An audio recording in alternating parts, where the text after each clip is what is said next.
ایوبی اسی صورتحال سے ڈرتا ہے۔ شوبک جا کر یہ خاص طور پر بتانا کہ ایوبی کھلے میدان میں آمنے سامنے نہیں لڑنا چاہتا کیونکہ اس کے پاس فوج کم ہے۔ سلطان ایوبی کے کمرے سے ایسی آوازیں آئیں جیسے اجلاس ختم ہو گیا ہو اور نائبین باہر جا رہے ہیں۔ عالم اور لڑکیاں فوراً اس جگہ سرک گئیں جہاں انہیں بٹھایا گیا تھا۔ عالم کے کہنے پر انہوں نے سر گھٹنوں میں دے دیے جیسے انہوں نے کچھ بھی نہیں سنا اور گرد و پیش کا کوئی ہوش نہیں۔ انہیں اپنے کمرے میں قدموں کی آواز سنائی دی تو بھی انہوں نے اوپر نہ دیکھا۔ عالم نے اس وقت اوپر دیکھا جب کسی نے اس کے کندھے پر ہاتھ رکھا اور کہا، اٹھو میرے ساتھ آؤ۔ وہ علی بن سفیان تھا۔ علی نے لڑکیوں کو بھی اٹھایا اور انہیں سلطان ایوبی کے کمرے میں لے گیا۔ میں تمہارے علم اور تمہاری ذہانت کی داد دیتا ہوں، سلطان ایوبی نے عالم جاسوس سے کہا۔ ان کی زنجیریں کھول دو، تم تینوں بیٹھ جاؤ۔ علی بن سفیان باہر نکل گیا۔ سلطان ایوبی نے عالم سے کہا، لیکن تم علم کو کس شیطانی کام میں استعمال کر رہے ہو؟ اس کی بجائے تم یہاں آ کر اپنے مذہب کی تبلیغ کرتے تو میں تمہاری قدر دل کی گہرائیوں سے کرتا کہ تم اپنے مذہب اور اپنے نبی کی خدمت کر رہے ہو۔ کیا تمہارے مذہب میں یہ روا ہے کہ تم دوسرے مذہب کی عبادت گاہ میں اس کے مذہب میں جھوٹ شامل کرو؟ کیا تمہارے دل میں اپنی مقدس صلیب کا، حضرت عیسیٰ کا اور کماری مریم کا یہ احترام ہے کہ جھوٹ اور ابلیسیت جیسے کبیرہ گناہ کر کے تم ان کی عبادت کرتے ہو؟ یہ جھوٹ میرے فرائض میں شامل ہے، عالم نے کہا۔ میں نے جو کچھ کیا مقدس صلیب کے لیے کیا۔ تم کہتے ہو کہ تم نے انجیل اور قرآن کا گہرا مطالعہ کیا ہے۔ سلطان ایوبی نے کہا، کیا ان دونوں میں سے کسی ایک کتاب میں بھی انسان کو اس بات کی اجازت دی گئی ہے کہ اس قسم کی نوخیز لڑکیوں کو بدکاری کی راہ پر ڈالو اور غیر مردوں کے پاس بھیج کر اپنی مطلب براری کرو؟ کیا انجیل نے تمہیں کہا ہے کہ صلیب کی خاطر اپنی قوم کی بیٹیوں کی عصمت دوسروں کے حوالے کر دو؟ کیا تم نے کسی مسلمان لڑکی کو قرآن اور اسلام کے نام پر اپنی عصمت غیر مردوں کے حوالے کرتے کبھی دیکھا ہے؟ اسلام کو میں عیسائیت کا دشمن سمجھتا ہوں، عالم نے کہا۔ مجھے جو زہر ہاتھ آئے گا اسلام کی رگوں میں ڈالوں گا۔ تم اتنے میٹھے زہر سے چند ایک مسلمانوں کے کردار کو ہلاک کر سکتے ہو، سلطان ایوبی نے کہا۔ اسلام کا تم کچھ نہیں بگاڑ سکو گے۔ اس نے لڑکیوں سے کہا، تم کس خاندان کی بیٹیاں ہو؟ معلوم ہے تمہیں؟ اپنی اصلیت جانتی ہو تو مجھے بتاؤ۔ دونوں خاموش رہیں۔ سلطان ایوبی نے کہا، تم نے اپنی پاکیزگی ختم کرا لی ہے، اب بھی تم کسی باعزت گھر کی قابل احترام بیویاں بن سکتی ہو۔ میں قابل احترام بیوی بننا چاہتی ہوں، ایک لڑکی نے کہا۔ کیا آپ مجھے قبول کریں گے؟ اگر نہیں تو مجھے کوئی باعزت خاوند دے دیں، میں اسلام قبول کر کے گناہوں سے توبہ کر لوں گی۔ سلطان ایوبی مسکرایا اور ذرا سوچ کر کہا، میں نہیں چاہتا کہ اس عالم کا علم جلاد کی تلوار سے خون میں ڈوب جائے، اور میں نہیں چاہتا کہ تم دونوں کی جوانی اور حسن میرے قید خانے میں گلتا سڑتا رہے۔ سنو لڑکی، تم اگر واقعی گناہوں سے توبہ کرنا چاہتی ہو تو میں تمہیں تمہارے ملک میں بھیج دیتا ہوں، لیکن وہ ملک تمہارا نہیں، ہمارا ہے۔ میں ایک نہ ایک دن اپنا ملک تمہارے بادشاہوں سے لے لوں گا۔ تم جاؤ اور کسی کی بیوی بن جاؤ۔ میں تم تینوں کو رہا کرتا ہوں۔ تینوں یوں بت کے جیسے انہیں سوئیاں چبو دی گئی ہوں۔ اتنے میں علی بن سفیان لوہار کے ساتھ کمرے میں آیا اور تینوں کی زنجیریں کھول دی گئیں۔ سلطان نے کہا، علی، میں نے انہیں رہا کر دیا ہے۔ علی بن سفیان کا رد عمل بھی وہی تھا۔ وہ کتنی ہی دیر سلطان ایوبی کے منہ کی طرف دیکھتا رہا۔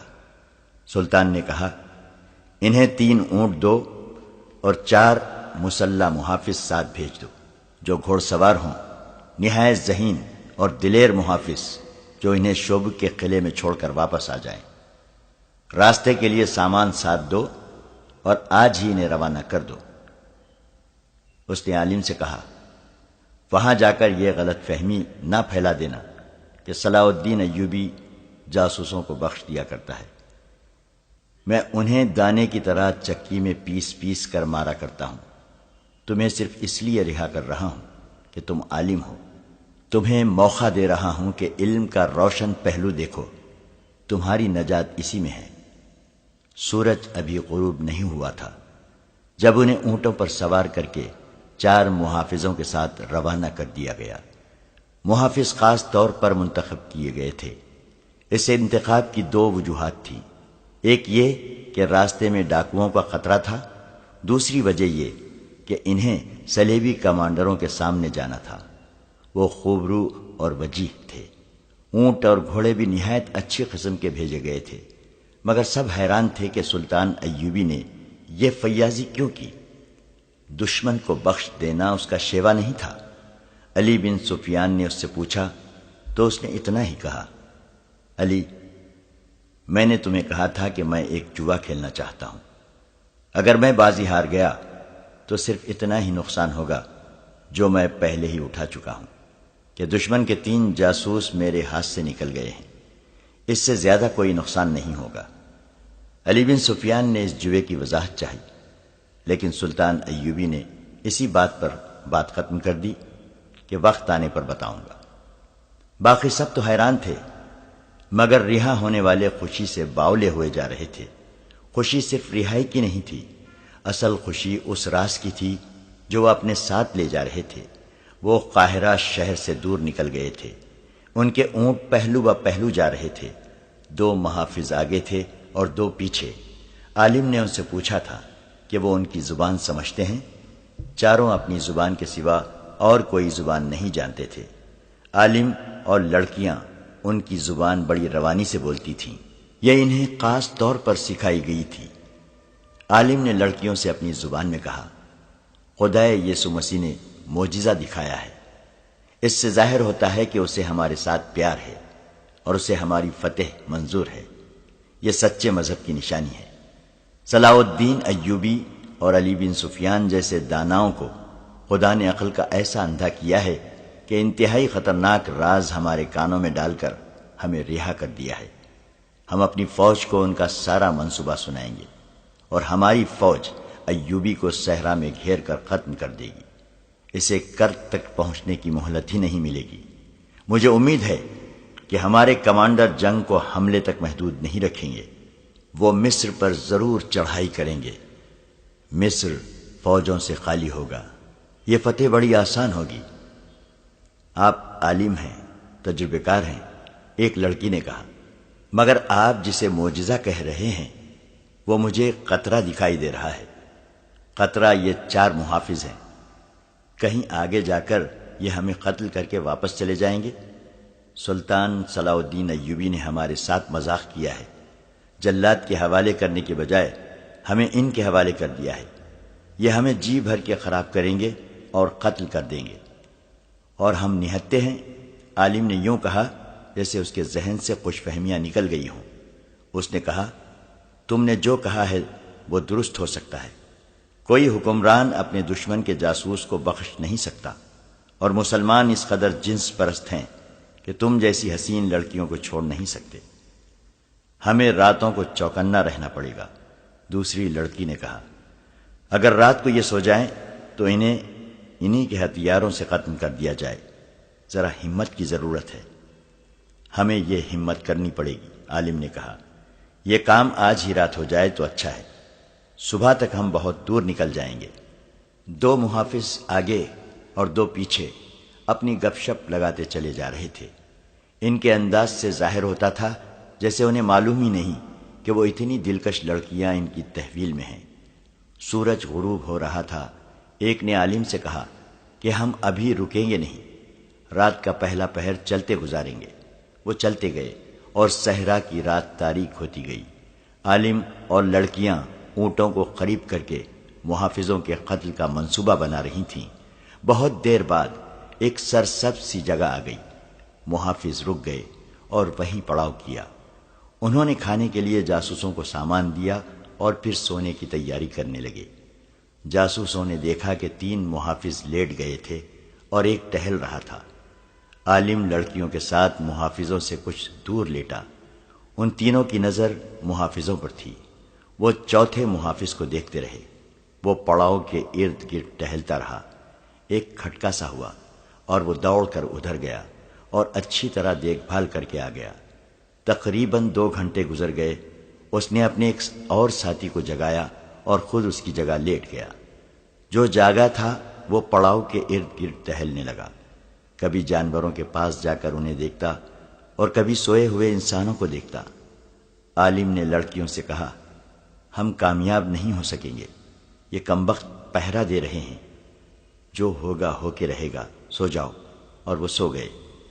رات گزر گئی، صبح ابھی دھندلی تھی جب محافظوں نے انہیں جگایا اور روانہ ہونے کے لیے کہا۔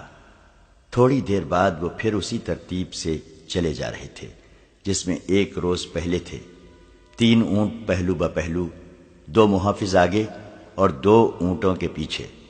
وہ ایک بار پھر لڑکیوں سے لا تعلق ہو گئے۔ انہوں نے کوئی ایسی بات بھی نہیں کی تھی جس سے شک ہوتا کہ یہ لوگ اوباش یا بدماش ہیں۔ سورج ابھرتا آیا، پھر یہ قافلہ ٹیلوں کے علاقے میں داخل ہو گیا۔ مٹی اور ریت کی پہاڑیاں منحنی سی دیواروں کی طرح کھڑی تھیں۔ ان میں گلیاں تھیں اور ان پر پہاڑیوں کا سایہ تھا۔ لڑکیاں ڈرنے لگیں۔ ڈر ان کے چہروں سے ظاہر ہو رہا تھا۔ ان کی نگاہ میں یہ جگہ جرم اور قتل وغیرہ کے لیے موزوں تھی، مگر محافظ ان کی طرف دیکھ بھی نہیں رہے تھے۔ ان سے کہو کہ ہمارے ساتھ باتیں کریں، ایک لڑکی نے عالم سے کہا۔ ان کی خاموشی اور لا تعلقی مجھے ڈرا رہی ہے۔ انہیں کہو کہ ہمیں مارنا چاہتے ہیں تو فوراً مار دیں، میں موت کا انتظار نہیں کر سکتی۔ عالم خاموش رہا۔ وہ لڑکیوں کی کوئی مدد نہیں کر سکتا تھا۔ وہ تینوں ان محافظوں کے رحم و کرم پر تھے۔ سورج سر پر آ گیا تو وہ ان ٹیلوں کے اندر ایسی جگہ رک گئے جہاں ریت کی سلوں والے ٹیلے تھے اور اوپر جا کر آگے کو جھکے ہوئے۔ ان کے سائے میں انہوں نے قیام کیا۔ کھانے کے دوران عالم نے محافظوں سے پوچھا، تم لوگ ہمارے ساتھ باتیں کیوں نہیں کرتے؟ جو باتیں ہمارے فرض میں شامل نہیں وہ ہم نہیں کیا کرتے۔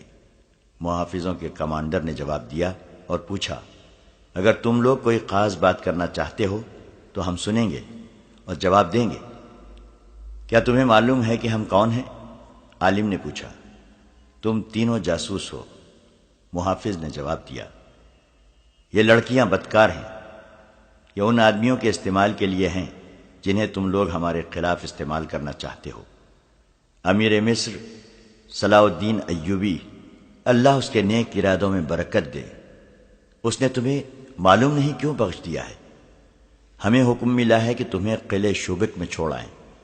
تم امانت ہو، تم نے یہ بات مجھ سے کیوں پوچھی ہے؟ تمہارے ساتھ باتیں کرنے کو جی چاہ رہا تھا، عالم نے جواب دیا۔ اتنا لمبا سفر اس لا تعلقی اور بیگانگی سے بڑا کٹھن ہو رہا ہے، ہمارے ساتھ باتیں کرتے چلو۔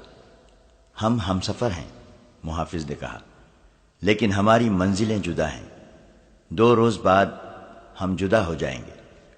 عالم جاسوس نے جیسے محافظ کا جواب سنا ہی نہ ہو۔ اس کی آنکھیں کسی دور کی چیز کو دیکھ رہی تھیں۔ وہ صحرا سے اچھی طرح واقف تھا، صحرا کے قطروں سے واقف تھا۔ اس کی آنکھیں حیرت اور غالباً ڈر سے پھٹی جا رہی تھی۔ محافظ نے اس کی طرف دیکھا جس طرف عالم دیکھ رہا تھا۔ محافظ کی بھی آنکھیں کھل گئیں۔ کوئی 200 گز دور ایک بلند جگہ 2 اونٹ کھڑے تھے۔ ان پر 2 آدمی سوار تھے جن کے چہروں اور سروں پر پگڑیاں لپٹی ہوئی تھیں۔ اونٹوں کی ٹانگیں نظر نہیں آ رہی تھیں، وہ بلندی کے پیچھے تھیں۔ سوار خاموشی سے کھڑے محافظوں اور جاسوسوں کے قافلے کو دیکھ رہے تھے۔ ان کا انداز اور لباس بتا رہا تھا کہ وہ کون ہیں۔ جانتے ہو یہ کون ہیں؟ محافظوں کے کمانڈر نے عالم سے پوچھا۔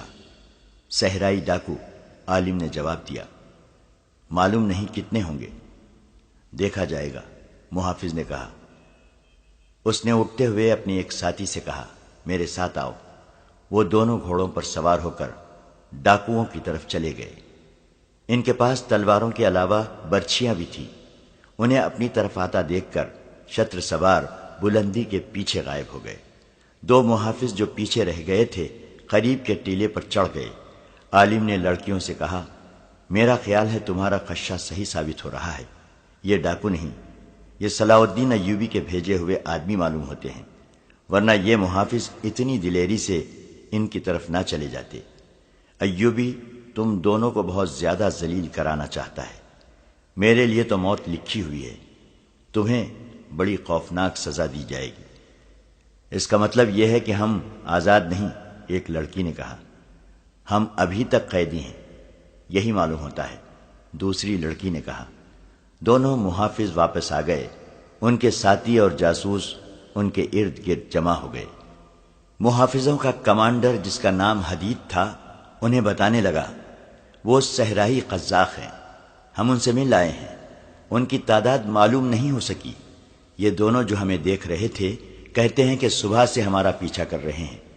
انہوں نے مجھے کہا ہے کہ تم فوج کے آدمی اور مسلمان معلوم ہوتے ہو، لیکن یہ لڑکیاں مسلمان نہیں، یہ دونوں لڑکیاں ہمارے حوالے کر دو، ہم تمہیں پریشان نہیں کریں گے۔ میں نے انہیں کہا ہے کہ یہ لڑکیاں کسی بھی مذہب کی ہوں، ہمارے پاس امانت ہے، ہم جیتے جی تمہارے حوالے نہیں کریں گے۔ وہ مجھے سمجھانے کی کوشش کرتے رہے کہ ہم اپنی جانیں ضائع نہ کریں۔ میں انہیں کہہ آیا ہوں کہ پہلے ہماری جانیں ضائع کرو، پھر لڑکیوں کو لے جانا۔ اس نے عالم اور لڑکیوں سے پوچھا، تم کوئی ہتھیار استعمال کر سکتے ہو؟ ان لڑکیوں کو ہر ایک ہتھیار چلانے کی تربیت دی گئی تھی۔ عالم نے کہا، تمہارے پاس برچھیاں ہیں، تلواریں بھی ہیں اور تیر کمان بھی ہیں، ان میں سے ایک ایک ہتھیار ہمیں دے دو۔ ابھی نہیں، حدید نے سوچ کر کہا، میں قبل از وقت تمہیں ہتھیار نہیں دے سکتا، اگر ڈاکوؤں سے ٹکر ہو گئی تو اس وقت دے دوں گا۔ ہمیں اس علاقے سے فوراً نکل جانا چاہیے، ان سے گھوڑوں اور اونٹوں پر لڑائی ہو گئی تو یہ علاقہ موزوں نہیں، گھوڑے گھما پھرا کر لڑنے کے لیے یہ جگہ خراب ہے۔ وہ فوراً وہاں سے چل پڑے۔ محافظوں نے کمانیں ہاتھوں میں لے لی اور ترکش کھول دیے۔ حدید آگے تھا، اسے اس کے ساتھی نے کہا، ان جاسوسوں کو ہتھیار دینا ٹھیک نہیں، آخر ہمارے دشمن ہیں، ہو سکتا ہے کہ ڈاکوؤں کے ساتھ مل کر ہمیں مار ڈالیں۔ عالم لڑکیوں سے کہہ رہا تھا، ان لوگوں کی نیت ٹھیک نہیں، انہوں نے ہمیں ہتھیار دینے سے انکار کر دیا ہے، ڈاکو ان کے اپنے آدمی ہیں، یہ تم دونوں کو ان کے حوالے کر دیں گے اور مجھے مروا دیں گے۔ دونوں کو ایک دوسرے پر بھروسہ نہیں تھا اور دونوں پر ڈاکوؤں کا ڈر سوار ہو گیا تھا۔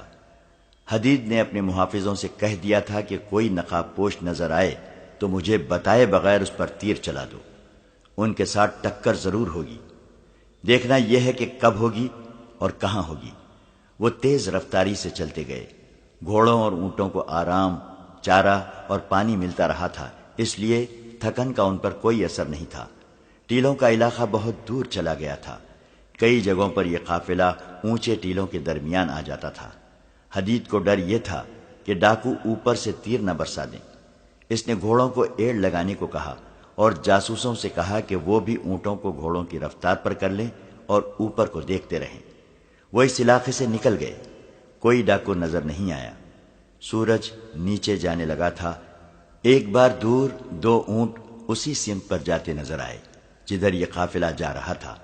قافلہ چلتا رہا، راستے میں ایک جگہ پانی مل گیا، انہوں نے جانوروں کو پانی پلایا، خود بھی پیا اور چل پڑے۔ سورج نیچے جاتا رہا اور افق کے پیچھے چلا گیا۔ شام تاریک ہوئی تو حدید نے قافلے کو روک لیا، کہنے لگا، یہ جگہ لڑائی کے لیے اچھی ہے کیونکہ ارد گرد کوئی رکاوٹ نہیں۔ اس نے گھوڑوں کی زینیں کھولی نہیں تاکہ ضرورت کے وقت گھوڑے تیار ملیں۔ اونٹوں کو بٹھا دیا گیا۔ کھانا کھا کر حدید نے لڑکیوں کو اپنے درمیان لٹایا اور انہیں کہا کہ وہ ہوشیار رہیں۔ محافظوں سے کہا کہ وہ کمانیں تیار رکھیں، سوئیں نہیں، لیٹے رہیں۔ اسے یقین تھا کہ رات کو حملہ ضرور ہوگا۔ رات آدھی گزر گئی، صحرا پرسکون اور خاموش رہا۔ پھر اچانک ان کے گرد سیاہ بھوتوں جیسے بڑے بڑے سائے دوڑنے لگے۔ اونٹوں کے قدموں کی دھمک دھمک سنائی دے رہی تھی اور زمین ہل رہی تھی۔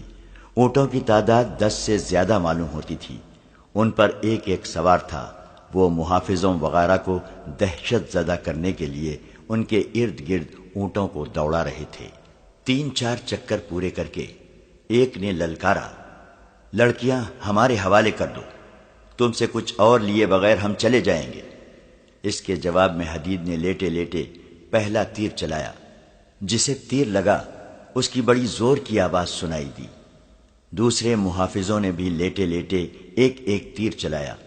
2 اونٹ بل بلا کر بے قابو ہو گئے۔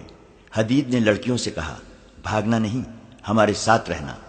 شتر سواروں میں سے کسی نے کہا، ٹوٹ پڑو، کسی کو زندہ نہ چھوڑو، لڑکیوں کو اٹھا لو۔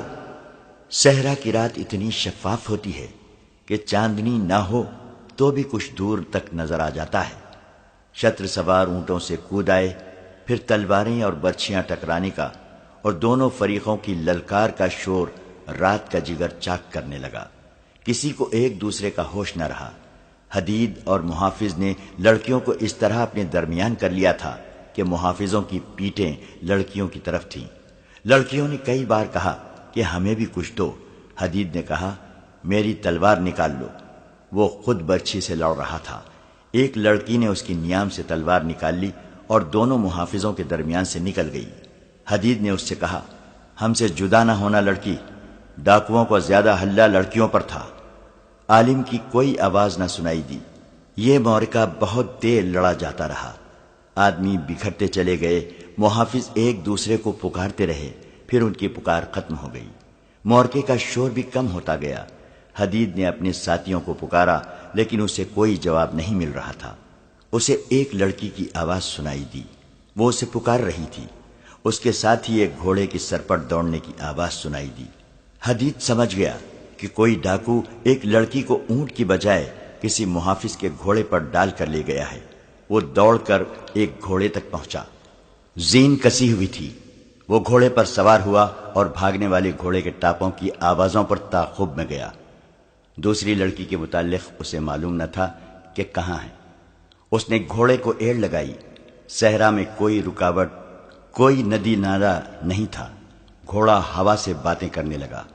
اگلا گھوڑا بھی اچھی نسل کا تھا۔ فرق یہ کہ اس گھوڑے پر 2 سوار تھے۔ کوئی 1 میل بعد حدید کو اگلے گھوڑے کا سایہ نظر آنے لگا۔ اس نے تعاقب جاری رکھا۔ فاصلہ کم ہو رہا تھا۔ حدید نے محسوس کیا کہ اس کے پیچھے بھی ایک گھوڑا آ رہا ہے جس کا سوار محافظ بھی ہو سکتا تھا، ڈاکو بھی۔ اس نے گھوم کر دیکھا۔ پچھلا گھوڑا قریب آ گیا تھا۔ حدید نے پکارا، کون ہو؟ اسے جواب نہ ملا۔ اس نے تعاقب جاری رکھا اور گھوڑے کو اور زیادہ تیز کرنے کی کوشش کرنے لگا۔ اگلا گھوڑا سیدھا جا رہا تھا۔ اس کی باگ شاید لڑکی کے ہاتھ میں آ گئی تھی، کیونکہ حدید دیکھ رہا تھا کہ وہ گھوڑا دائیں بائیں ہو رہا ہے اور اس کی رفتار بھی گھٹتی جا رہی ہے۔ وہ اس تک پہنچ گیا۔ اس کے پاس برچھی تھی۔ اس نے اگلے سوار کے پہلو پر جا کر برچھی کا وار کیا، لیکن وہ گھوڑا ایک طرف ہو گیا۔ سوار تو بچ گیا، برچھی گھوڑے کو لگی۔ حدید نے گھوڑا روکا اور گھمایا۔ دوسرا سوار بھی گھوڑے کو گھمانے کی کوشش کر رہا تھا، لیکن لڑکی جو اس کے آگے بیٹھی تھی باگیں ادھر ادھر کر کے گھوڑے کا رخ صحیح نہیں ہونے دیتی تھی۔ حدید نے لڑکی کو پکارا تو لڑکی اور زیادہ دلیر ہو گئی۔ سوار لڑکی کو ساتھ لیے گھوڑے سے کود گیا اور اس نے اپنے گھوڑے کو ڈھال بنا لیا۔ حدید اپنے گھوڑے کو گھما گھما کر لاتا، مگر جدھر سے بھی وار کرنے آتا ڈاکو لڑکی کو ساتھ لیے اپنے گھوڑے کی اوٹ میں ہو جاتا۔ آخر حدید گھوڑے سے اتر آیا۔ اتنے میں دوسرا سوار بھی آ گیا۔ وہ محافظ نہیں ڈاکو تھا۔ وہ بھی گھوڑے سے اتر آیا۔ حدید نے اسے للکارا، لڑکی کو نہیں لے جا سکو گے۔ ایک ڈاکو نے لڑکی کو دبوچے رکھا اور دوسرا حدید سے لڑنے لگا۔ لڑکی کے پاس اب تلوار نہیں تھی۔ دوسرے ڈاکو نے لڑکی کو چھوڑ دیا اور وہ حدید پر ٹوٹ پڑا۔ حدید نے لڑکی کو پکار کر کہا، تم گھوڑے پر بیٹھو اور شوبک کی طرف نکل جاؤ، میں ان دونوں کو تمہارے پیچھے نہیں آنے دوں گا۔ مگر لڑکی وہیں کھڑی رہی۔ حدید نے دونوں کا خوب مقابلہ کیا۔ ڈاکوؤں نے اس سے بار بار کہا، ایک لڑکی کے لیے اپنی جان مت گنواؤ۔ حدید نے ہر بار یہی جواب دیا، پہلے میری جان لو پھر لڑکی کو لے جانا۔ اور اس نے کئی بار لڑکی سے کہا، تم یہاں کیوں کھڑی ہو؟ بھاگو یہاں سے۔ آخر لڑکی نے کہا تمہیں چھوڑ کر نہیں جاؤں گی۔ حدید زخمی ہونے لگا۔ اس نے ایک بار پھر لڑکی سے کہا دیکھو میں زخمی ہو گیا ہوں، میرے مرنے سے پہلے نکل جاؤ۔ ایک ڈاکو لڑکی کی طرف گھوما۔ حدید کو موقع مل گیا۔ اس نے برچھی اس کے پہلو میں اتار دی، لیکن اس وقت دوسرے ڈاکو کی تلوار اس کے کندھے پر لگی۔ لڑکی نے ایک ڈاکو کو گرتے دیکھ لیا۔ اس نے دوڑ کر اس کی تلوار لے لی اور پیچھے سے آ کر دوسرے ڈاکو کی پیٹھ میں برچھی کی طرح اتار دی۔ وہ سنبھلنے لگا تو آگے سے حدید کی برچھی اس کے سینے میں اتر گئی۔ وہ ڈاکو بھی ختم ہو گیا، مگر اس کے ساتھ ہی حدید بھی کھڑا رہنے کے قابل نہ رہا۔ لڑکی نے اسے سہارا دیا تو اس نے کہا تم ٹھیک ہو نا؟ مجھے چھوڑو، گھوڑے پر بیٹھو اور فوراً شوبک کو روانہ ہو جاؤ، اللہ تمہیں خیریت سے پہنچا دے گا۔ شوبک دور نہیں، اپنے ساتھیوں کی طرف نہ جانا، وہاں شاید کوئی زندہ نہیں ہوگا۔ زخم کہاں کہاں ہیں؟ لڑکی نے اس سے پوچھا۔ مجھے مرنے دو لڑکی، حدید نے کہا، تم نکل جاؤ، خدا کے لیے میرا فرض تم خود ہی پورا کر دو، کہیں ایسا نہ ہو کہ کوئی اور قزاق ادھر آ نکلے۔ لڑکی کی غلط فہمی اور شکوک رفع ہو چکے تھے۔ وہ سمجھ گئی تھی کہ اس شخص نے اس کی خاطر جان خطرے میں ڈالی ہے۔ اس نے اسے اکیلا چھوڑنے سے صاف انکار کر دیا۔ دوڑ کر گئی، گھوڑے کی زین کے ساتھ بندھی ہوئی پانی کی چھاگل کھول لائی اور حدید کے منہ کے ساتھ لگا دی۔ اسے پانی پلا کر چھاگل گھوڑے کے ساتھ باندھ دی اور اس سے پوچھنے لگی کہ اس کے زخم کہاں ہیں۔ حدید نے اسے زخم بتائے تو اس نے اپنے کپڑے پھاڑے اور کچھ ٹکڑے حدید کے لباس سے پھاڑے، انہیں پانی میں بھگو کر اس کو حدید کے زخموں پر باندھ دیا۔ اسے اس کام کی ٹریننگ دی گئی تھی۔ اس نے حدید کو سہارا دے کر اٹھایا اور گھوڑے تک لے گئی۔ بڑی مشکل سے اسے گھوڑے پر بٹھایا، خود دوسرے گھوڑے پر بیٹھنے لگی تو حدید نے کہا میں اکیلا گھوڑے پر نہیں بیٹھ سکوں گا، وہاں 3 گھوڑے تھے۔ لڑکی نے یہ دانشمندی کی کہ گھوڑے ضائع کرنے مناسب نہ سمجھے۔ دونوں گھوڑوں کی باگیں ایک گھوڑے کی زین کے پیچھے باندھ دی اور خود حدید کے پیچھے سوار ہو گئی۔ اس نے حدید کی پیٹھ اپنے سینے سے لگا لی اور اس کا سر اپنے کاندھے پر ڈال لیا۔ شوبک کی سمت بتا سکتے ہو؟ لڑکی نے پوچھا۔ حدید نے آسمان کی طرف دیکھا، ستارے دیکھے اور ایک طرف اشارہ کر کے کہا اس رخ کو چلو۔ پھر اس نے کہا میں شاید زندہ نہیں رہ سکوں گا، خون نکل رہا ہے، جہاں کہیں میری جان نکل جائے مجھے وہیں دفن کر دینا، اور اگر تمہیں میری نیت پر کوئی شبہ تھا تو وہ دل سے نکال کر مجھے بخش دینا، میں نے امانت میں خیانت نہیں کی۔ خدا تمہیں زندہ اور سلامت اپنے ٹھکانے پر پہنچا دے۔ گھوڑا چلا جا رہا تھا اور رات گزرتی جا رہی تھی۔ صبح طلوع ہوئی تو حدید نیم بے ہوشی کی حالت میں تھا اور اپنے آپ کو ہوش میں رکھنے کی سر توڑ کوشش کر رہا تھا۔ اس کا خون رک گیا تھا، لیکن زیادہ تر خون بہہ جانے سے اس کا جسم بے جان ہو گیا تھا۔ لڑکی نے اسے چھوٹے سے نخلستان میں اتارا، اسے پانی پلایا، گھوڑوں کے ساتھ کچھ کھانے کی چیزیں بندھی ہوئی تھیں، وہ حدید کو کھلائی۔ اس سے اس کا دماغ صاف ہونے لگا۔ اسے پہلے خیال یہ آیا کہ پہلے وہ اس لڑکی کا محافظ تھا، اب وہ اس کا قیدی ہے۔ لڑکی نے اسے لٹا دیا۔ وہ رات بھر گھوڑے پہ سوار رہے تھے۔ کچھ دیر کے آرام کے بعد حدید کا جسم ٹھکانے آ گیا۔ اس نے لڑکی سے کہا شوبک دور نہیں ہے، شاید 1 دن کی مسافت ہے، تم ایک اور گھوڑا لو اور اسے بھگاتی لے جاؤ، جلدی پہنچ جاؤ گی، میں واپس چلا جاؤں گا۔ تم زندہ واپس نہیں پہنچ سکو گی، لڑکی نے کہا۔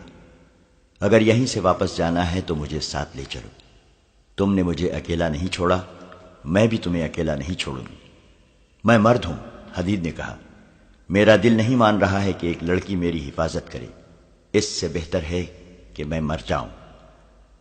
میں ان معمولی سی لڑکیوں میں سے نہیں ہوں جو گھروں میں پڑی رہتی ہیں، لڑکی نے کہا، اور جو مرد کی حفاظت کے بغیر ایک قدم نہیں چل سکتی۔ مجھے ایک فوجی مرد سمجھو، فرق صرف یہ ہے کہ میرا ہتھیار میری خوبصورتی، میری جوانی اور میری چرب زبانی ہے۔ میں تمہاری طرح سختیاں برداشت کر سکتی ہوں، میں شوبک تک پیدل پہنچ سکتی ہوں، میں تمہارے جذبے کی قدر کرتا ہوں۔ حدید نے کہا، ڈاکو ہم دونوں کو کتنا قریب لے آئے ہیں، مگر ہم ایک دوسرے کے دشمن ہیں۔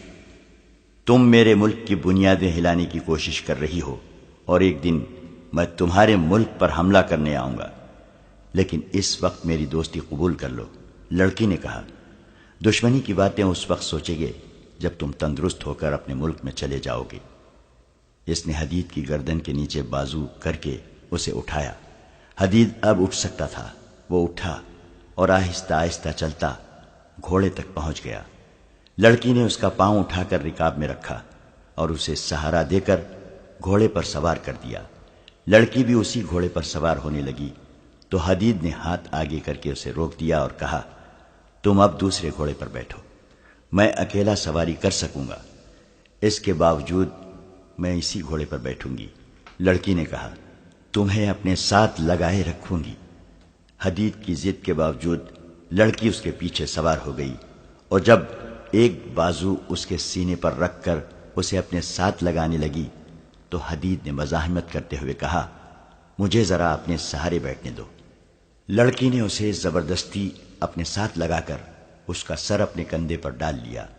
اس نے حدید سے پوچھا، میں جانتی ہوں تم مجھے بدکار لڑکی سمجھ کر مجھ سے دور رہنے کی کوشش کر رہے ہو۔ نہیں، حدید نے کہا، میں تمہیں صرف لڑکی سمجھ کر دور رہنے کی کوشش کر رہا ہوں۔ اگر تمہیں اپنے قریب کرنے کی خواہش ہوتی تو 2 راتیں تم بے بسی کی حالت میں میری قید میں رہی ہو۔ میں تمہیں اپنی لونڈی بنا سکتا تھا، لیکن میں نے اپنے اوپر شیطان کا غلبہ ہونے نہیں دیا تھا۔ اب تو مجھے ایسا محسوس ہوتا ہے جیسے میں امانت میں خیانت کر رہا ہوں۔ میرے اندر گناہ کا احساس پیدا ہو رہا ہے۔ تم پتھر تو نہیں ہو؟ لڑکی نے اس سے پوچھا۔ مجھے تو جس مرد نے دیکھا ہے بھوکی نظروں سے دیکھا ہے۔ میں نے صرف اتنی سی قیمت دے کر تمہاری قوم کے 2 مومنوں کا ایمان خرید لیا تھا۔ کتنی قیمت؟ حدید نے پوچھا۔ صرف اتنی سی کہ انہیں پاس بٹھایا اور سر اپنے کندھے پر رکھ لیا تھا۔ ان کے پاس ایمان تھا ہی نہیں، حدید نے کہا۔ جو کچھ بھی تھا، لڑکی نے کہا، وہ میں نے ان سے لے لیا تھا۔ اس کی جگہ ان کے دلوں میں اپنی قوم کے خلاف غداری ڈال دی تھی۔ وہ کون ہے؟ حدید نے پوچھا۔ ابھی نہیں بتاؤں گی، لڑکی نے جواب دیا۔ جس طرح تم اپنے فرض کے پکے ہو اسی طرح مجھے بھی اپنا فرض عزیز ہے۔ حدید خاموش ہو گیا۔ وہ لڑکی کے جسم کی حرارت اور ہلکی ہلکی بو محسوس کر رہا تھا۔ لڑکی کے کھلے ہوئے ریشمی سے بال ہوا سے لہرا کر اس کے گالوں پر پڑ رہے تھے اور گالوں کو سہلا رہے تھے۔ اسے اونگ آ گئی۔ گھوڑا چلتا رہا۔ بہت دور جا کر حدید کی آنکھ کھلی تو سورج سر پر آ چکا تھا۔ اس نے کہا، گھوڑے کو ایڑ لگاؤ، مجھے امید ہے کہ ہم سورج غروب ہونے کے بعد شوبک پہنچ جائیں گے۔ لڑکی نے گھوڑے کو ایڑ لگائی اور صحرا تیزی سے پیچھے ہٹنے لگا۔ سورج غروب ہو چکا تھا۔ شوبک کے قلعے کے اس کمرے میں جہاں صلیبی حاکموں اور کمانڈروں کے اجلاس ہوا کرتے تھے، وہاں حاکم اور کمانڈر بیٹھے تھے۔ ان میں عالم جاسوس بھی بیٹھا تھا۔ وہ کہہ رہا تھا، میں یہ نہیں بتا سکتا کہ دونوں لڑکیوں کا کیا حشر ہوا یا ہو رہا ہوگا۔ میں نے انہیں بچانے بلکہ انہیں دیکھنے کی بھی کوشش نہیں کی، کیونکہ ان سے زیادہ قیمتی یہ راز تھا جو مجھے آپ تک پہنچانا تھا۔ جیسا کہ میں آپ کو بتا چکا ہوں کہ ڈاکوؤں نے حملہ کیا تو میں موقع دیکھ کر ایک طرف ہو گیا اور ایک گھوڑے تک پہنچ گیا۔ ایک تو میری رہائی ایک معجزہ ہے، دوسرا معجزہ یہ ہوا کہ میں اتنے خون ریز معرکے میں صاف بچ کر نکل آیا۔ کوئی بھی میرے پیچھے نہیں آیا۔ میرا خیال ہے کہ وہ ڈاکو نہیں تھے، سلطان صلاح الدین ایوبی کے بھیجے ہوئے آدمی تھے۔ میں یہ نہیں بتا سکتا کہ اس نے ہم تینوں کو خود سزائے موت کیوں نہ دی اور لڑکیوں کو خراب کرانے کا یہ طریقہ کیوں اختیار کیا۔ یہ ایک ڈھونگ تھا۔ لڑکیاں اب ان لوگوں کے قبضے میں ہوں گی اور ظالمانہ اذیتیں برداشت کر رہی ہوں گی۔ انہیں چھڑانے کا ہم کوئی طریقہ نہیں سوچ سکتے۔ ایک صلیبی حاکم نے کہا، یہ قربانیاں تو دینی پڑتی ہیں، ہمارے پاس لڑکیوں کی کمی نہیں۔ ہمارا یہ طریقہ کامیاب ہے، اسے جاری رکھنے کے لیے اور لڑکیاں تیار کرو۔ سب آ گئے ہیں، اب وہ راز بتاؤ جو تم اپنے ساتھ لائے ہو۔ عالم جاسوس انہیں سنا چکا تھا کہ وہ قاہرہ کی ایک مسجد سے کس طرح گرفتار ہوا تھا، قید خانے میں اس کے ساتھ اور لڑکیوں کے ساتھ کیا سلوک ہوا، اور سلطان ایوبی نے انہیں کس طرح خلاف توقع رہا کیا۔ اس نے یہ بھی سنایا کہ یہ راز سلطان ایوبی نے اسے کس طرح دیا ہے۔ اس نے تاریخ بتا کر کہا، صلاح الدین ایوبی اس روز اپنی فوج کو کوچ کرائے گا، وہ کرک پر حملہ کرے گا۔ نائب سالار کہہ رہے تھے کہ شوبک کو پہلے لینا چاہیے کیونکہ یہ زیادہ مضبوط قلعہ ہے، لیکن صلاح الدین شوبک پر اپنی طاقت ضائع نہیں کرنا چاہتا تھا۔ وہ کرک کو کمزور سمجھ کر پہلے اسے لینا چاہتا ہے، وہاں وہ اپنی فوج اور رسد وغیرہ کا اڈا بنائے گا۔ رسد جمع کر کے وہ کمک بلائے گا اور فوج کو کافی آرام دے کر شوبک پر حملہ کرے گا۔ اس نے یہ خاص طور پر کہا تھا کہ وہ ہمیں بے خبری میں لینا چاہتا ہے۔ اس کی وجہ اس نے یہ بتائی ہے کہ اس کی فوج کم ہے اور ہماری فوج زیادہ بھی ہے، اور ہمارے پاس گھوڑے بھی بہتر ہیں اور ذرا بختر بھی ہیں۔ اس نے صاف الفاظ میں کہا ہے کہ اگر صلیبی فوج نے اسے راستے میں روک لیا تو اسے شکست کے سوا کچھ حاصل نہ ہوگا۔ وہ کھلے میدان میں لڑنے سے ڈرتا ہے۔ عالم جاسوس نے وہ تمام باتیں بتائیں جو اس نے سلطان ایوبی کی زبانی سنی تھی۔ اتنے قیمتی اور اہم راز کی تفصیل سن کر لڑکیوں کو سب بھول گئے اور اس مسئلے پر تبادلہ خیالات کرنے لگے۔ وہ اس نتیجے پر پہنچے کہ سلطان ایوبی غیر معمولی طور پر دانشمند جنگجو ہے۔ اس نے کرک پر حملے کا جو پلان بنایا ہے، اس میں اس کی جنگی فہم و فراست کا پتہ ملتا ہے۔ راستے میں نہ لڑنے کا فیصلہ بھی اس کی دانائی کی دلیل ہے۔ وہ راستے میں طاقت ضائع نہیں کرنا چاہتا۔ یہ خدائے یسوع مسیح کا خاص کرم ہے کہ اس کے پلان کا علم ہو گیا ہے، ورنہ وہ کرک کو لے کر شوبک جیسے مضبوط قلعے کے لیے خطرہ بن سکتا تھا۔ انہوں نے اسی وقت سلطان ایوبی کے پلان کے مطابق اپنی فوجوں کی نقل و حرکت اور دفاع کا پلان بنانا شروع کر دیا۔ پلان میں یہ اقدامات طے پائے۔ صلیبی افواج کی متحدہ مرکزی کمان شوبک میں ہی رہے گی، رسد گاہ بھی وہیں رکھی جائے گی، جنگ کو شوبک سے ہی کنٹرول کیا جائے گا، کرک کی قلعہ بندی کو اور زیادہ مضبوط کیا جائے گا، کچھ اور فوج کرک منتقل کر دی جائے گی۔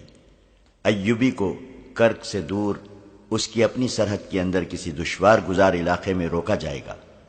اس مقصد کے لیے زیادہ سے زیادہ فوج بھیجی جائے گی۔ اس فوج میں گھوڑ سوار اور شتر سوار زیادہ ہوں گے۔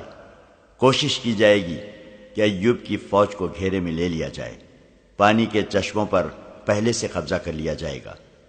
ان اقدامات پر فوری طور پر عمل درآمد کے احکامات نافذ کر دیے گئے۔ ہر کوئی خوش تھا۔ یہ پہلا موقع تھا کہ سلطان ایوبی کا کوئی راز قبل از وقت معلوم ہو گیا تھا، ورنہ اس نے صلیبیوں کو ہمیشہ آڑے ہاتھوں لیا تھا۔ اس پر حیرت کا بھی اظہار کیا گیا کہ سلطان ایوبی جیسے آدمی سے یہ لغزش سرزد ہوئی کہ ان جاسوسوں کو دوسرے کمرے میں بٹھا کر، جنہیں وہ رہا کرنے کا فیصلہ کر چکا تھا، ایسی نازک باتیں بلند آواز سے کی جو اسے شکست فاش سے دوچار کر سکتی تھی۔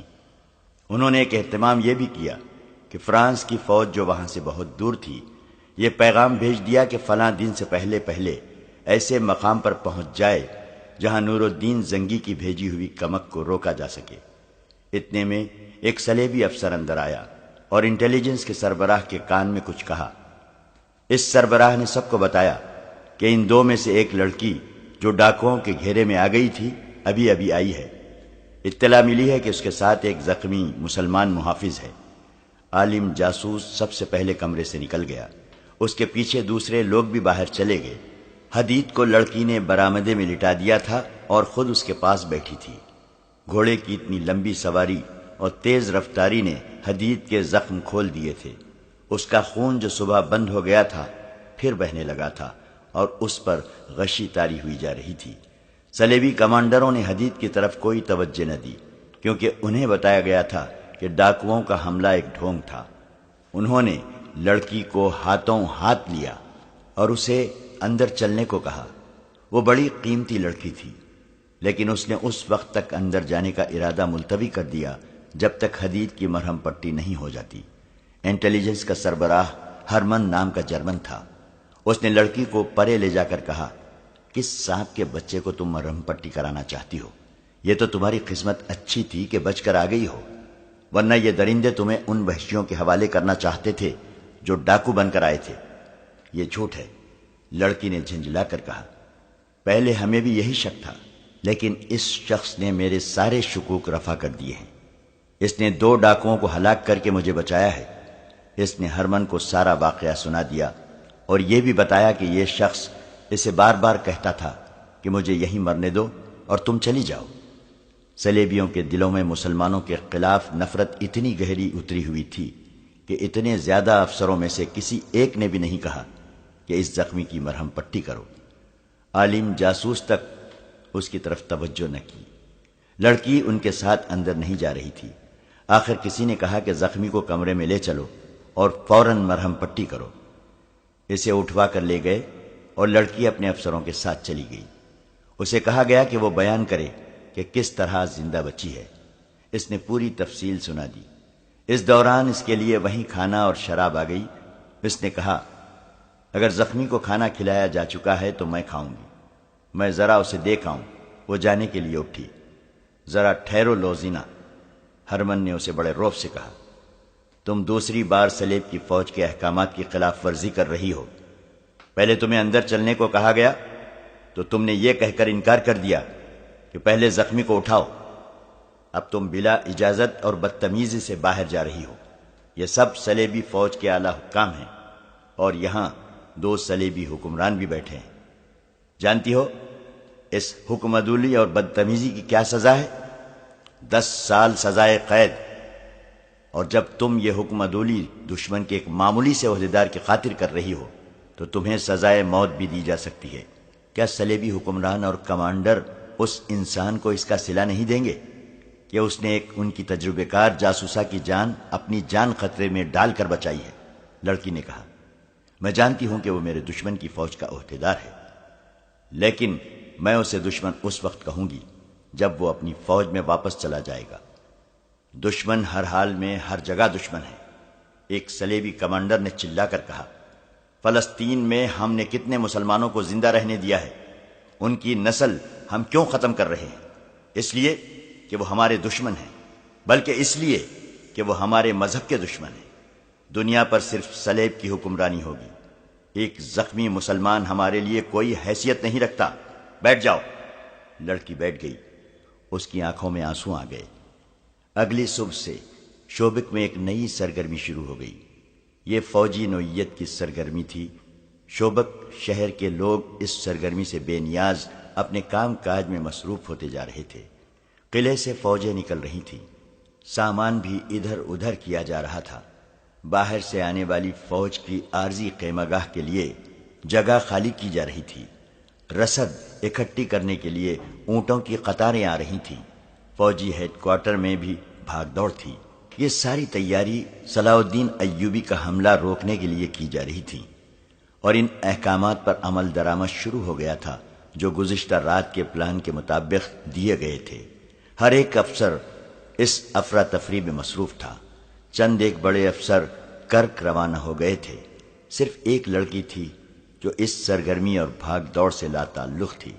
یہ وہی لڑکی تھی جو زخمی حدید کو لائی تھی۔ اس کے افسر ہرمن نے اسے لوزینہ کے نام سے پکارا تھا۔ رات اسے کانفرنس کے کمرے سے آدھی رات کے بعد فراغت ملی تھی۔ وہ جاسوسی کے خصوصی شعبے سے تعلق رکھتی تھی، اس لیے کانفرنس میں اس کی ضرورت تھی۔ اس سے قاہرہ کے ان افراد کے متعلق رپورٹیں لینی تھیں جن کے پاس وہ جاتی رہی تھی۔ آدھی رات کے بعد نیند اور گھڑ سواری کی تھکن نے اسے نڈھال کر دیا تھا۔ کانفرنس کے بعد ایک افسر نے اس سے کہا تھا، اسے ڈاکٹر کے حوالے کر دیا گیا ہے، تمہیں اس کی اتنی زیادہ پریشانی نہیں ہونی چاہیے۔ تمہاری ڈیوٹی ایسی ہے جس میں ایسے جذبات کامیاب نہیں ہونے دیا کرتے۔ اور اس کے اپنے شعبے کے بڑے افسر ہرمن نے اس سے کہا تھا، اگر آج رات میں نہ ہوتا تو کوناڈ اور گے آف لوزینان جیسے بادشاہ جو کسی کو بخشا نہیں کرتے تمہیں قید میں ڈال دیتے۔ تمہارے محافظ کا انتظام کر دیا گیا ہے اور تمہارے لیے یہ حکم ہے کہ اسے تم نہیں ملو گی۔ کیوں؟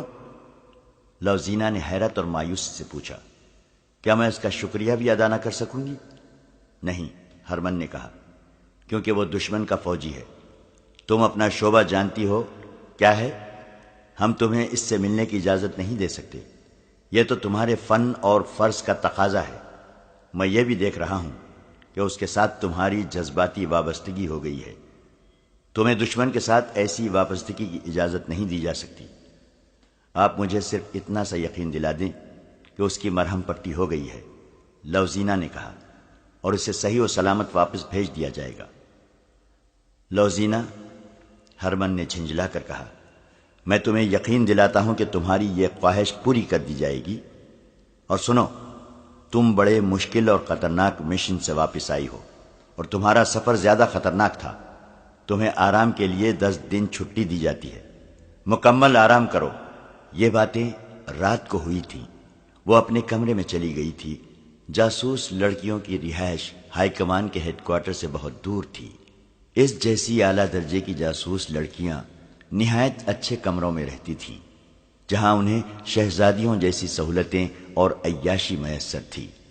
ان کی ڈیوٹی ایسی تھی کہ انہیں مسلمان ملکوں میں بھیجا جاتا تھا، جہاں پکڑے جانے کی صورت میں انہیں ہر قسم کی اذیت اور ذلت میں ڈالا جا سکتا تھا۔ موت یا سزائے موت تو یقینی تھی۔ ایسی ڈیوٹی کا تقاضا تھا کہ ان لڑکیوں کو دنیا کی ہر آسائش مہیا کی جائے۔ لوزینہ کمرے میں جاتے ہی سو گئی تھی۔ دوسرے دن اس کا جسم ٹوٹ رہا تھا۔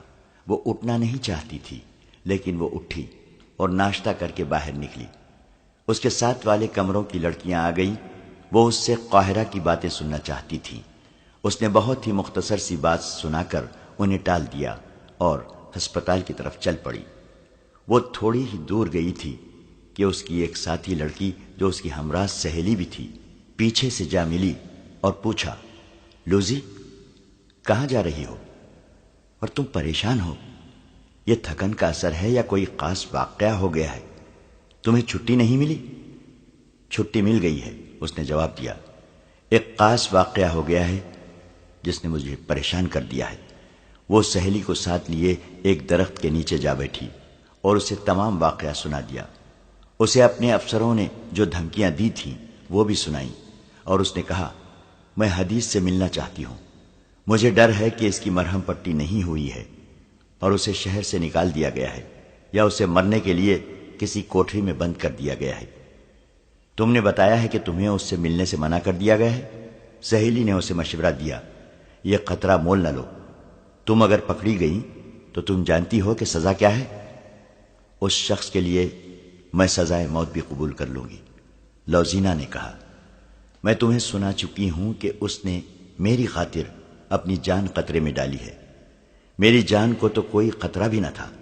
ڈاکو مجھے لے بھی جاتے تو چند دن مجھے خراب کر کے کسی امیر آدمی کے ہاتھ فروخت کر دیتے۔ حدید میرے اس انجام سے آگاہ تھا۔ اس نے میری عزت کی خاطر اپنی جان کی بازی لگا دی تھی۔ ڈاکوؤں نے کہا بھی تھا کہ لڑکیاں ہمیں دے دو اور چلے جاؤ۔ وہ یہ بھی جانتا تھا کہ میں پاک باز لڑکی نہیں، مگر اس نے مجھے امانت سمجھا۔ تم اس کے لیے جذباتی ہو گئی ہو۔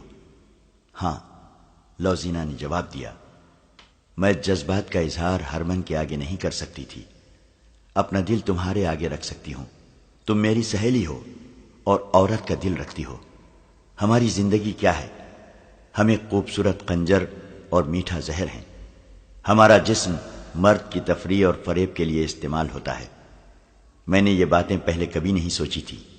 اپنے وجود کو جذبات سے خالی سمجھا تھا، مگر اس آدمی کے جسم کو میں نے اپنے جسم کے ساتھ لگایا تو میرے وجود میں وہ سارے جذبات بیدار ہو گئے جو میں سمجھتی تھی مجھ میں نہیں ہیں۔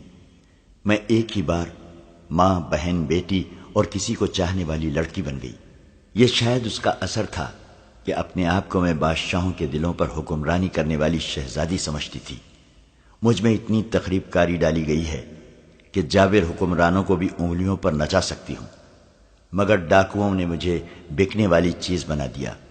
مجھے اس سطح پر لے آئے جہاں مجھ جیسی لڑکیاں ہر رات نئے گاہک کے ہاتھ فروخت ہوتی ہیں، یا کسی مسلمان امیر یا حاکم کے ہاتھ فروخت ہو کر اس کے حرم کی لونڈیاں بن جاتی ہیں۔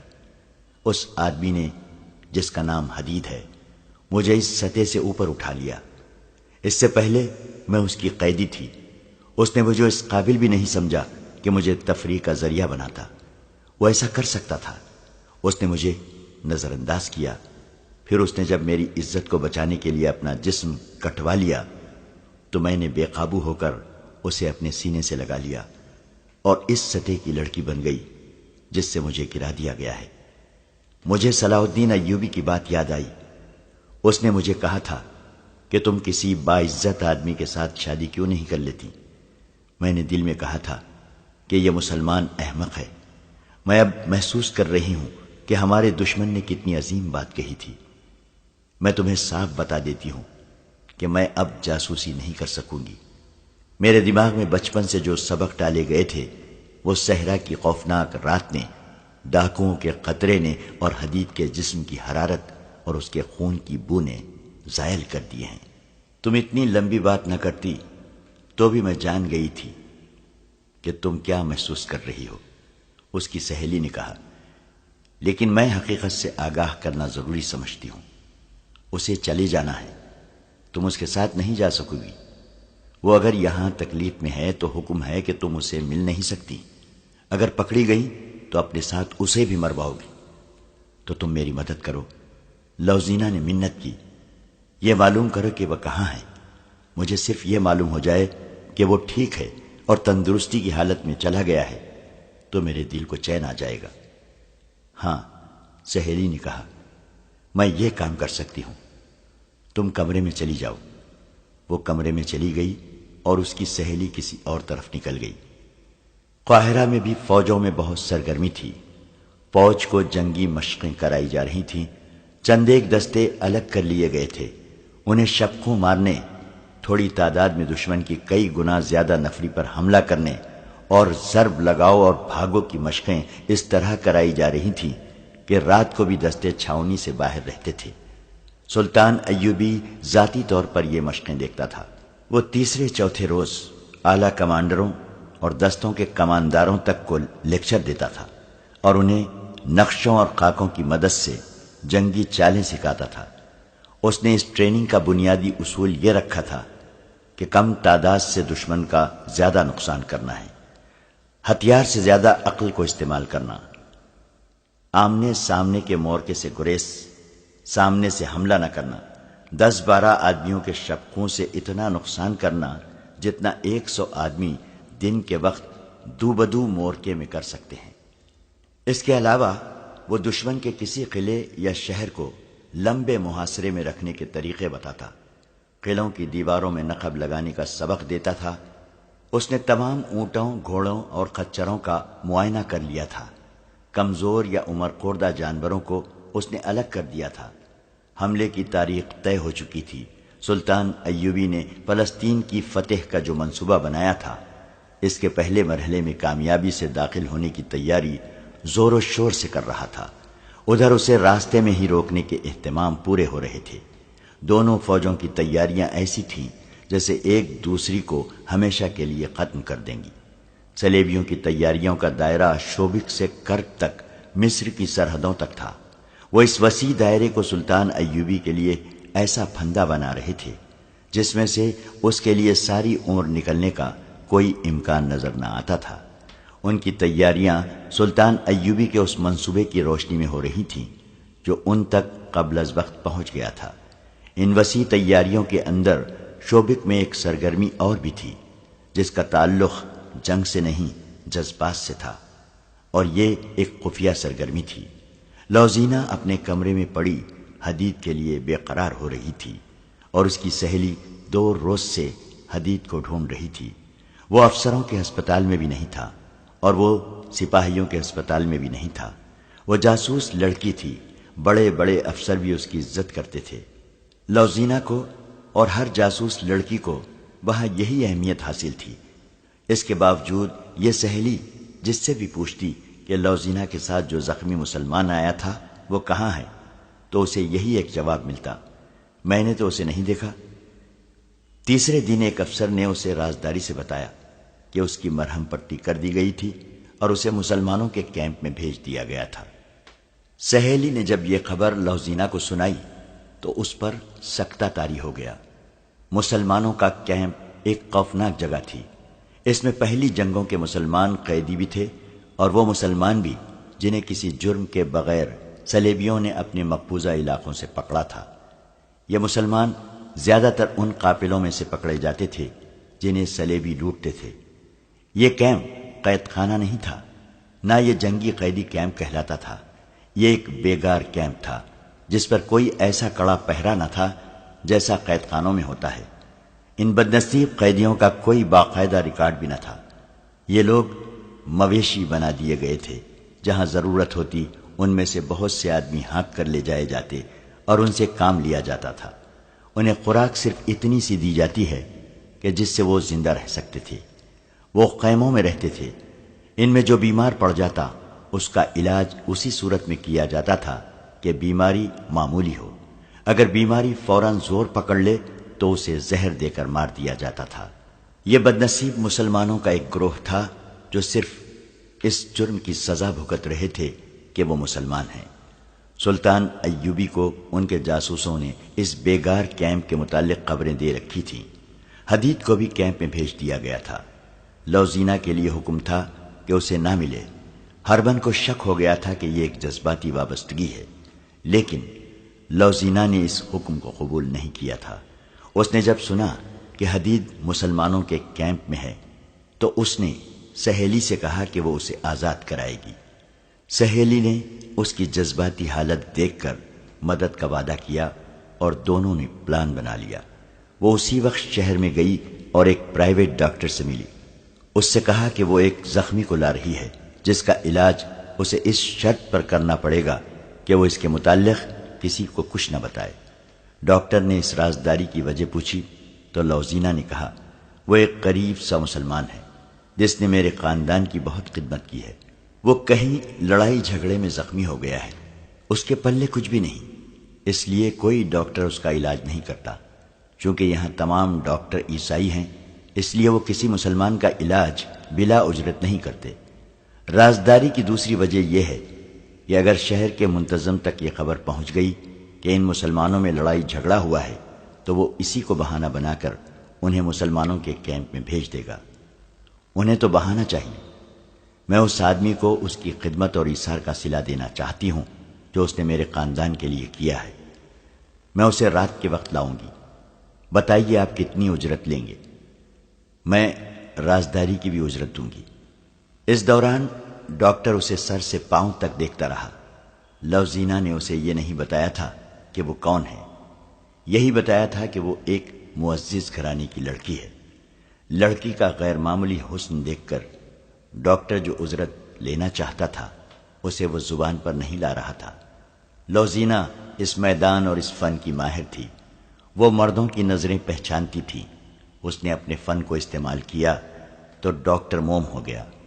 لوزینہ نے سونے کے 4 سکے اس کے آگے رکھ دیے، اور جب ڈاکٹر نے اس کا ہاتھ اپنے ہاتھ میں لے کر کہا کہ تم سے زیادہ قیمتی کوئی سکہ نہیں، تو لوزینہ نے مخصوص مسکراہٹ سے کہا آپ جو قیمت مانگیں گے دے دوں گی، میرا کام کر دیں۔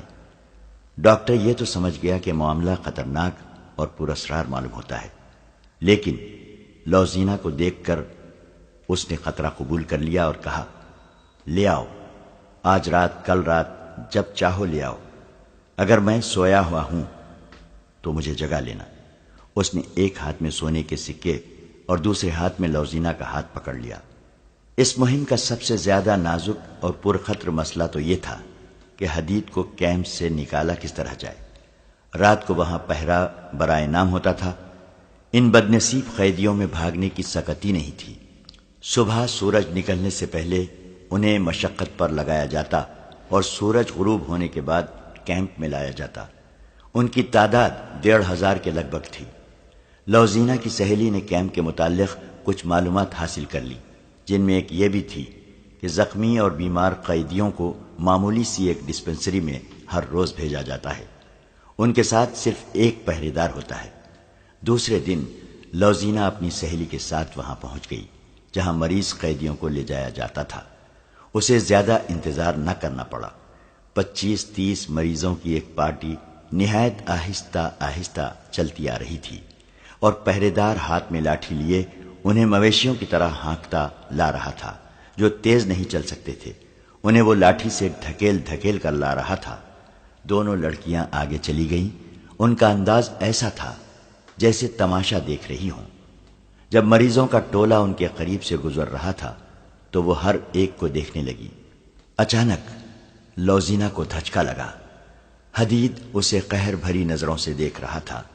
اس سے اچھی طرح چلا نہیں جاتا تھا۔ اس کے چہرے سے وہ رونق اور رمق بجھ گئی تھی جو لوزینہ نے زخمی ہونے سے پہلے دیکھی تھی۔ حدید کے کندھے جھک گئے تھے۔ اس کے کپڑے خون سے لال تھے۔ خون خشک ہو چکا تھا۔ لوزینہ کی آنکھوں میں آنسو آ گئے، مگر حدید کی آنکھوں میں نفرت تھی۔ اس نے منہ پھیر لیا۔ یہ مریض ٹولہ آگے نکل گیا تو لوزینہ اور اس کی سہیلی پہرے دار کے ساتھ ایسی باتیں کرنے لگیں جن میں ان مسلمان مریضوں کے خلاف نفرت تھی۔ انہوں نے زبان کے جادو سے پہرے دار کو اپنا گرویدہ کر لیا اور کہا کہ وہ ازراہ مذاق ان قیدیوں کے ساتھ باتیں کرنا چاہتی ہیں۔ ڈسپنسری میں دوسرے مریض بھی تھے۔ خاصا ہجوم تھا۔ قیدیوں کو ایک طرف بٹھا دیا گیا۔ لوزینہ ان کے قریب چلی گئی اور اس کی سہیلی نے پہرے دار کو باتوں میں الجھا لیا۔ حدید دیوار کے سہارے بیٹھ گیا تھا۔ اس کی حالت اچھی نہیں تھی۔ لوزینہ نے آنکھ کے اشارے سے اسے پرے بلایا۔ وہ جب اس کے قریب گیا تو لوزینہ نے آہستہ سے اسے کہا، مجھے حکم ملا ہے کہ تم سے کبھی نہ ملوں۔ بیٹھ جاؤ۔ ہم یہ ظاہر نہیں ہونے دیں گے کہ ہم باتیں کر رہے ہیں۔